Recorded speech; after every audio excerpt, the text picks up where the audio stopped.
پہ تلخ ہوتے ہیں، لڑائیاں ہیں، جھگڑے، حوصلہ نہیں، برداشت نہیں، قوت نہیں۔ دل بڑا کرو، ظرف بڑا کرو، صبر پیدا کریں، آپ کو محسوس ہوگا کہ آپ طاقتور ہوتے جا رہے ہیں۔ دوسری بات ہمیں امام حسین نے کربلا میں سکھائی ہے استقامت۔ مجھے ایک بچہ کہنے لگا کہ میں بڑے کام کرنا، کوئی بھی توڑ نہیں چڑھدا۔ میں کہا تو بڑے رہن دے، کوئی ایک ہی کام کر، لیکن استقامت سے کر۔ پتھر بھی کہیں پڑا رہ جائے نا مستقل، تو اس پہ مٹی چڑھتی رہتی ہے، وہ طاقتور ہو جاتا ہے، وزنی ہو جاتا ہے۔ ایک قطرہ بھی، ایک قطرہ ٹوٹی سے گرے نا، نل کبھی لیک ہو جائے، قطرہ گرے تو نیچے پتھر بھی ہو نا، گرے ذرا مستقل، اس میں بھی سوراخ کر دیتا ہے۔ حالانکہ پانی سے پتھروں میں سوراخ، لیکن سوراخ کیوں ہو گیا؟ کہ وہ مستقل گرا۔ آپ کوئی کام مستقل کریں گے تو فتح یاب ہو جائیں گے، لیکن ہم کیا کرتے ہیں؟ صبح ارادہ اور ہے، اور دوپہر کو پروگرام اور ہے، اور شام کو بالکل ہی اور ہے، تو پھر کوئی کام نہیں ہوتا۔ مستقل آپ کام کریں، مستقل بنیادوں پہ۔ چیزیں آئیں گی آپ کو کمزور کریں گی، کبھی اولاد، کبھی مال، کبھی وطن، لیکن امام حسین سے سیکھو نا۔ امام علی مقام ایک جگہ بھی کمزور نہیں پڑے۔ سیدنا امام حسین رضی اللہ تعالیٰ عنہ اتنے طاقتور رہے کہ انہیں اپنے پیاروں کی میتیں بھی اٹھا کے لانی پڑی، تو پھر بھی وہ استقامت کے ساتھ کھڑے رہے۔ کہیں کھڑے تو ہوں، ضروری نہیں ہے حالات ہمیشہ آپ کے مطابق یوں، حالات اوپر نیچے ہوتے رہتے ہیں۔ وہ ایک بزرگ تھے تو ان پر کسی نے کوئی الزام لگا دیا، الزام جھوٹا تھا، تو پیار کرنے والوں نے پتھر مارنے شروع کر دی۔ تو ایک آدمی گزرا تو پھول پھینک گیا، تو شیخ نے پھول اٹھا کے واپس کر دیا، کہنے لگے آج کل پھولوں کے دن نہیں، پتھروں کے ہیں، بڑی جلدی پھولوں کے بھی آنے والے ہیں، پھر پھول لیں گے تم سے انشاءاللہ۔ ابھی ہمیں یہ دن بھی تھوڑے سے اسی طرح مسکرا کے گزارنے دو، دن جو ہمارے چل رہے ہیں۔ تو میرے بھائی یاد رکھیے گا اور سمجھیے گا، استقامت سے وقت گزارے، دن تو اوپر نیچے ہوتے رہتے ہیں۔ تیسری بات، اپنی اولاد کی تربیت سخت بنیادوں پر کریں۔ Sometimes it gets so intense. It's like you're in the field. بچوں کی ساری خواہشات پوری کرنا بعض اوقات ان کے ساتھ زیادتی ہوتی ہے۔ جی میں جو انہوں نے کہا ہے میں نے لا کے دی ہے، آپ نے غلط کیا بھیا۔ آپ کو کچھ چیزیں نہیں بھی دینی چاہیے تھی، تاکہ زندگی میں اگر انہیں کبھی کوئی چیز نہ ملے تو ان کے دل نہ ٹوٹے، ان کو صبر کرنا بھی آئے، حوصلہ بھی کرنا ہے۔ کبھی کبھی آپ کو انکار بھی ہونا چاہیے۔ یعنی وہ کچھ لوگ ایسے ہوتے ہیں جن کا پتہ ہوتا ہے ان کو انکار بھی کر دیا، نہ جا تیرے حال نہیں ہونا، تے وہ اپنے انہیں مڑ بھی جانا کدھرے نہیں، تو نہیں جاتا بندہ، کئی دفعہ نہیں بلاتا، نہیں جاتا، نہیں زیادہ ملاقات کرتا، پتہ ہے بندہ اپنا ہے۔ تو کچھ ایسے تعلقات ہوتے ہیں جو کسی قیمت پہ ٹوٹتے نہیں، تو کچھ ایسا کرے کہ اولادوں کی سخت بنیادوں پر تربیت کرے۔ دیکھیں نا، حضور سید عالم صلی اللہ علیہ وسلم نے تربیت کی ہے اپنی اولاد کی، تو کن بنیادوں پہ سرور کائنات نے تربیت کی؟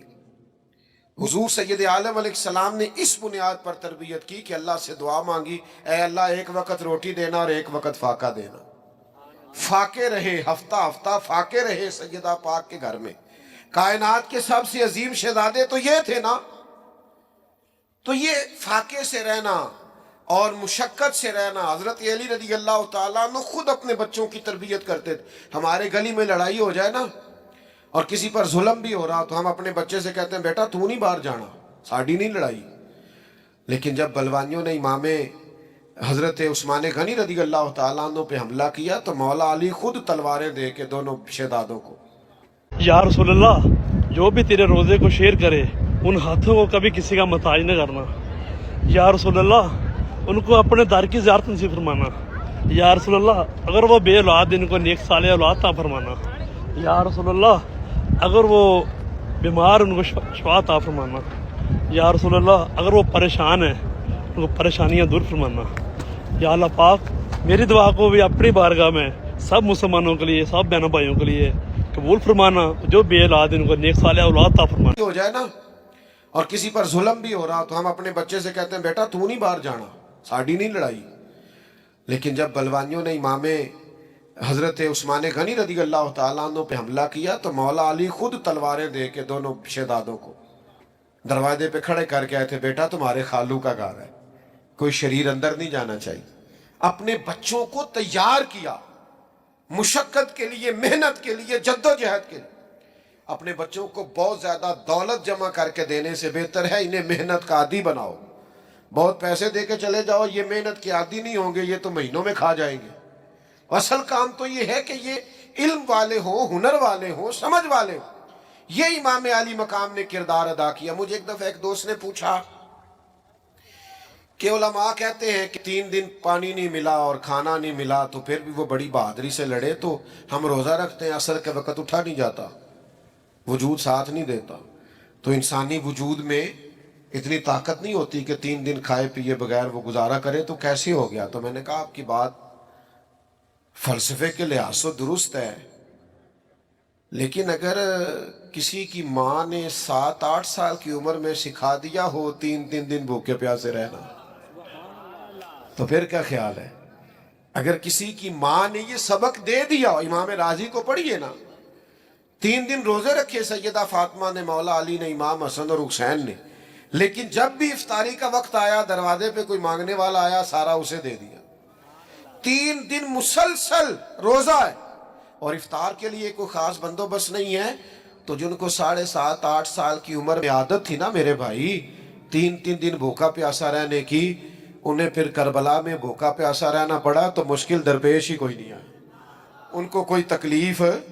لیکن جن لوگوں کو عادت ہے کہ مجھے اگر 10 منٹ کے اندر نہ ملا تو میں گھر کی فلانی چیز توڑ دوں گا، تو بھئی وہ لوگ پھر میدانوں میں کھڑے نہیں رہ سکتے. یہ حوصلے ہمت کرنی پڑتی.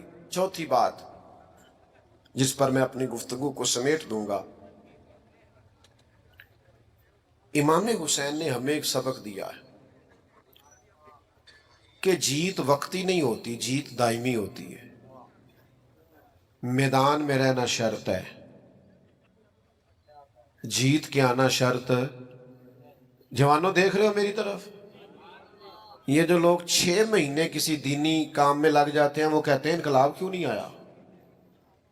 مجھے کچھ دوست کہتے ہیں آپ کو سالوں ہو گئے تقریریں کرتے، انقلاب کیوں نہیں آیا؟ میں کہتے ہیں نہیں نظر آؤں، مینوں تے آیا نظر آؤں ہے.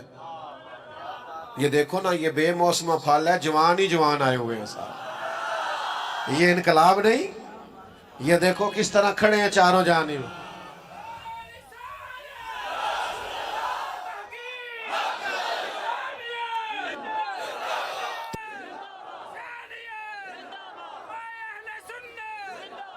تو یہ انقلاب نہیں. یہ جس بچے نے نعرہ لگایا ہے چڑھتی جوانی اور خوبصورت داڑھی، تو انقلاب ہی ہے سارا. تو میرے بھائی آپ کس کو انقلاب سمجھتے ہیں؟ باقی جہاں تک اس بات کا تعلق ہے کہ آپ محنت کرتے ہیں تو دنیا کیوں نہیں بدلی، تو بھائی نوکر کا کام یہ ہے کہ مسجد ٹائم پہ کھولے، اذان ٹائم پہ دے، نمازی تو رب بھیجا کرتا ہے. تو ہم ڈیوٹی دے رہے ہیں اور اذانیں پڑھ رہے ہیں، وقت آئے گا اللہ دل بدل دے گا، حالات ٹھیک ہو جائیں گے. پر ہم نے نوکری نہیں چھوڑنی، ہم نے ڈیوٹی، سمجھ آ رہی ہے؟ ہم نے بات کرنا نہیں چھوڑنا، ہم نے ذکر کرنا نہیں چھوڑنا. ہم ذکر کرتے رہیں گے، انشاءاللہ دلوں میں اتر جائے گا. ایک وقت آئے گا تبدیلی آ جائے گی. اور مجھے تو دور دور سے لوگ ملتے ہیں، وہ کہتے ہیں وہ آپ اتنے سال پہلے آئے تھے، آپ نے بات کی تھی، یہ داڑھی میں نے آپ کے کہنے پہ رکھی ہوئی ہے. تو پھر میں سوچتا ہوں کہ یہ انقلاب نہیں تو اور کیا ہے. میرے جیسے سب سے گناہگار کے کہنے میں اتنا برکت ہے، تو نیک لوگ بات کرتے ہوں گے تو کتنی برکت ہوگی. تو میرے عزیز، امام حسین نے ہمیں بتایا ہے کہ تم ڈیوٹی کر جانا. 4 سال یزید رہ بھی گیا نا تو انشاءاللہ تعالی نام حسین کا ہی رہے گا. انشاءاللہ وقت آئے گا کہ ذکر حسین کا ہی رہے گا. تو محنت کریں، فٹافٹ نتیجہ نہ مانگیں، محنت کر کے نتیجہ اللہ پہ چھوڑ دیں، انشاءاللہ کرم والا نتیجہ ہی آئے گا. یہ بڑا سیدھا سادہ سا موضوع ہے، اس میں الجھنا نہیں ہے. ہم نے حضور کے جمیع صحابہ سے محبت کرنی ہے اور حضور کی اولاد کے بچے بچے سے پیار کرنا ہے. ਤੁਹਾਨੂੰ ਮੈਂ ਵਾਰ-ਵਾਰ ਦੱਸਿਆ ਹੈ ਕਿ ਲੁੱਟ ਲੋ ਮੇਲਾ ਇਹ آج تو لوگ بڑے دعوے دار بنتے ہیں نا اور اپنے تئیں بڑے محب اہل بیت بنتے ہیں، لیکن جو انداز محبت اہل بیت کا فاضل بریلوی رحمت اللہ علیہ نے اختیار کیا وہ کہیں اور نہیں ملتا۔ اعلیٰ حضرت فرماتے ہیں تیری نسل پاک میں ہے بچہ بچہ نور کا، یعنی ایک ایک بچہ